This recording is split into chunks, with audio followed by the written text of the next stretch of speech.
Hello there. I am tired.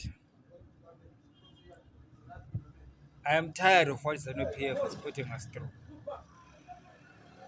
I've been checking YouTube statistics and I'm seeing that the people that are watching our videos, 70% of them are men above 45.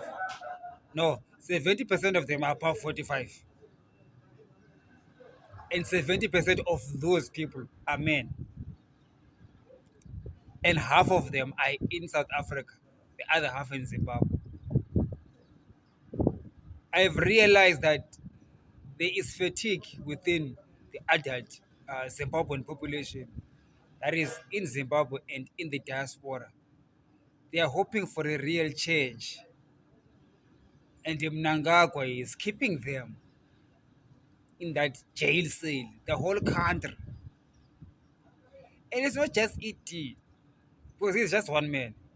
It's the people that enable him, it's those around him who are stealing together with him, whom he allows to steal together with him, so that they also in turn allow him to stay in power, stealing and destroying everyone is, including foreign leaders like President Cyril Ramaphosa, who's also enabling ZANU-PF together with Fikile Mbalula, because they know what it is that they're getting in Harare. If Fikile Mbalula was getting nothing in Harare, you wouldn't have gone there during the inauguration. He was in Harare taking selfies when Zimbabweans were poor, dying of hunger. Fikile Mbalula, the SG of ANC, was in Harare eating with the Mnangagwas on that day of inauguration. He didn't have amahloni Mbalula. At least Ramaphosa had amahloni. He went to the stadium. Well, after that, he just went to the airport and went back to Pretoria because he knew that this is nonsense that we're doing here in Harare. Not Mbalula. Mbalula was there partying the whole day and the whole night, partying the blood and the death of Zimbabweans, so that he can come back to South Africa and tell us that we're Kurikuris, who must have permits. The only time I will have a permit, Mr. Mbalula, is when you take your farms out of your mining interests, and whoever it is in the ANC who's letting ZANU-PF to rule because people are eating my people's resources. When you stop eating my people's resources, then we will have the money to stay in our own country. And let no one tell me to stay in my lane. Let no one tell me I am hearing some spiritual voice saying, stay in your lane. Stay in your lane. This is my lane. My lane is to do what the Father tells me to do, which is to set us free, to get us to a place of freedom. I think as Zimbabweans, we haven't been angry enough. Okay. We were not yet angry enough, but I think we're getting there. I think the confluence of events that is coming forth is going to lead us to have no choice but to get the leaders out of power. If these leaders in Harare do not sit down and come to a consensus of actually forcing a change, because remember, at the end of the day, my chef will do another decision to make a change. We can talk online, we can pembera here and there, but at the end of the day, my chef, my general are the ones who have to finally make that decision to get us forward. If they do not do that decision, at some point, when we get angry enough, I will not get angry. We are not yet angry, I'm telling you. And we are not yet hungry, I'm telling you. When we get hungry enough and we want what we want, we are going to get it. It's just that perhaps we're too complacent and relaxed the way we are. Zimbabweans have got South African IDs, they've got work permits, they are now working in UK, USA, they have accepted what the devil is offering them. Hmm? Zimbabweans have accepted this this nonsense clothing that the devil is offering us. These two run tips that they're giving us. That's what we are happy for. Someone gives you 100 rand tip, you think like you've made a lot of money. You get a visa to go to the UK, you think you're going to heaven. No, you're not. Heaven is your country. Where you come from, you've got gold, diamonds, you've got lithium, you've got land, you've got an opportunity to create an economy that works for all men and become all that we've always wanted to be. But no, we are settling for the crumbs that the devil is giving us. You know what? Here's the thing. In order for us to really get ahead, one needs to stop taking the crumbs. You know, that's what fasting is all about. Fasting isn't about that you don't have food. You have the food, but you choose to forfeit what you can eat now so that you can get something which is better than that. We need to forfeit the comfort as Zimbabweans and get into the mud.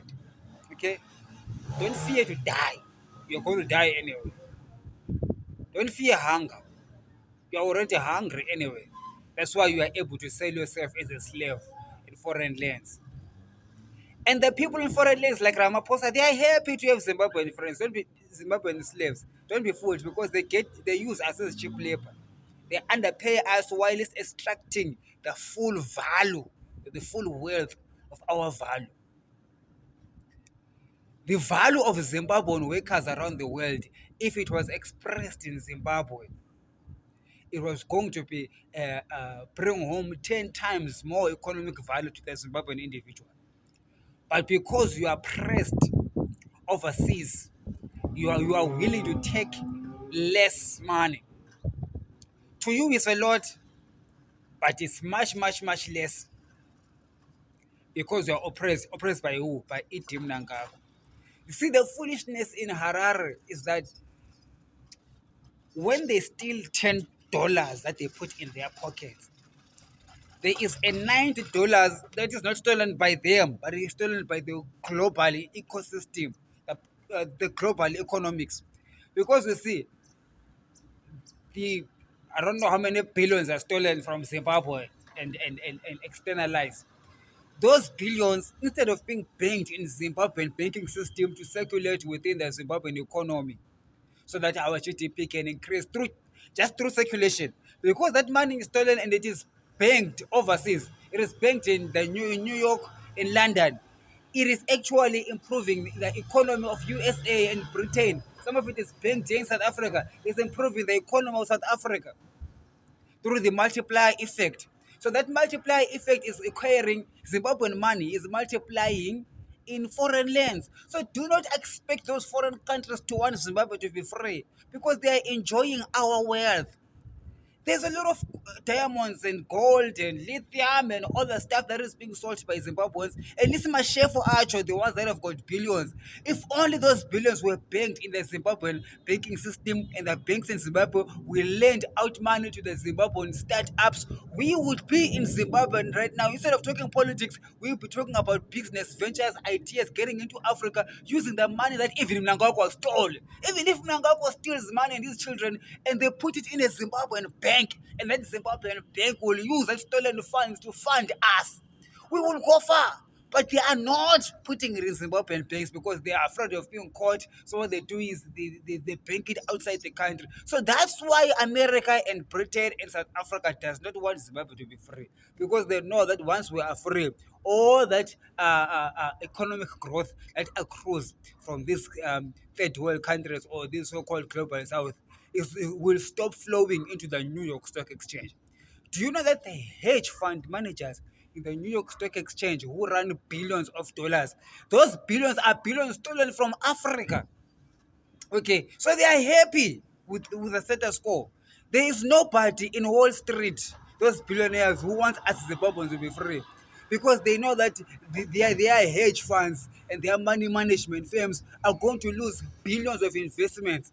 You know, if Idim Nangagwa and Chewenga and the generals were to take those billions from the New York Stock Exchange and invest in Zimbabwean asset management, companies and invest in the country and mining in the country, agriculture in the country, and ITC and many other startups in the country to develop the economic system of Zimbabwe. Zimbabwe will be a powerhouse in Africa.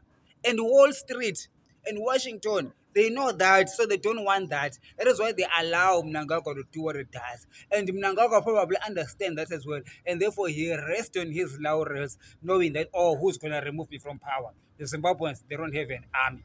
The army guys, I'll give them a cut. Masiu, or I'll give them a cut. South African, Ramaphosa and Mbalula and others, I give them a cut.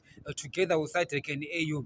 The Americans and the British already get a cut from our investments. Chinese also already are raping the country. Who is going to set free these Zimbabweans? So that is why Mnangagwa is resting on his laurels. So then you see now, the answer now I pay therefore. That's why God always says to me, son, it's not USA that will set you free. It's not UK. It's God.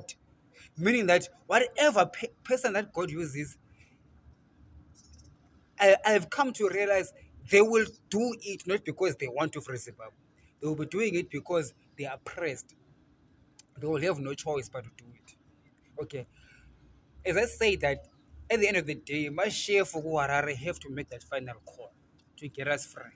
But I do not see them doing that unless God put his pressure on them. Unless they're going through some level, some kind of existential threat. If their wealth is threatened by somebody, perhaps the Jews, because they are friends with the Iranians. Perhaps they're taking that profit and giving it to Iran, so Iran to give it to Hezbollah and Hamas to bomb Israel. Because they want it. And perhaps that is where our answer might lie there.